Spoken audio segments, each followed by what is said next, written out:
C'est à Caumont-sur-Durance, dans le Vaucluse, que nous nous rendons pour découvrir comment la municipalité de ce petit village de 4000 âmes à peine a mis en valeur des vestiges antiques pour le moins exceptionnels. Pour Jacques Mouraret, c'est un jour particulier. Cet archéologue qui a découvert il y a 10 ans des vestiges uniques en France assiste aujourd'hui au couronnement de son travail.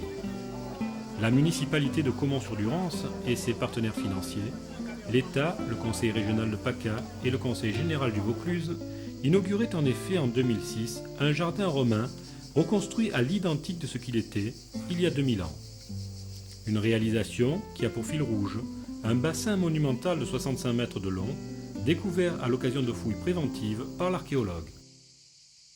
Vous savez que le mot inauguré vient du latin inaugurare, qui signifie lire dans les augures.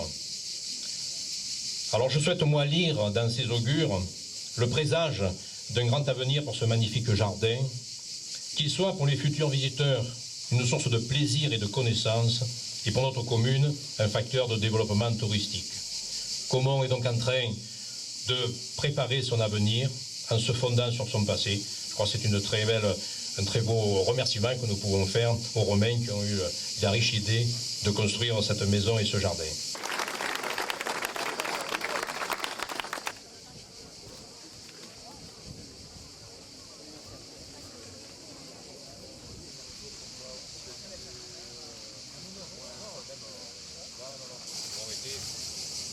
Ça se travaille remarquable.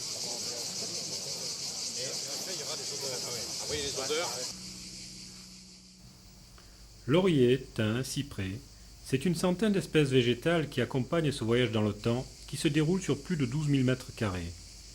Le jardin de Caumont-sur-Durance est divisé en 8 jardins, dédiés chacun à une divinité selon la tradition romaine. Jupiter, Bacchus ou encore Apollon veillent à nouveau sur les mortels depuis les cimes de l'Olympe. Là où nous sommes, il y avait une vigne avec pas mal de vestiges de surface, qu'on appelle des vestiges de surface, des morceaux de poterie romaine, etc. Donc ça avait été classé en zone archéologique sensible. Et le jour où il y a eu un projet immobilier sur ce terrain, eh bien, on a fait ce que l'on appelle des sondages d'évaluation. C'est-à-dire une opération qui consiste à faire des trous un peu partout pour voir s'il y a quelque chose. Et immédiatement, lorsque ces sondages ont été faits, on a découvert d'une part qu'il y avait des murs un peu en désordre et puis d'autre part, très rapidement, on est tombé sur le mur du bassin qui est derrière moi. Les fouilles qui ont eu lieu très rapidement après ont permis de mettre au jour un bassin, effectivement, mais un bassin d'agrément qui n'a absolument pas servi à la pisciculture, par exemple, comme on en connaît d'autres. Et ce bassin d'agrément fait 65 mètres de longueur, 3,20 mètres de largeur, 1,20 mètre de profondeur. C'est quelque chose d'absolument extraordinaire dans le monde romain. Donc, est-ce qu'on connaît d'autres exemples de bassins comme celui-ci? Dans le monde romain, oui. Il faut répondre oui, que ce soit au Proche-Orient ou en Italie, on en trouve.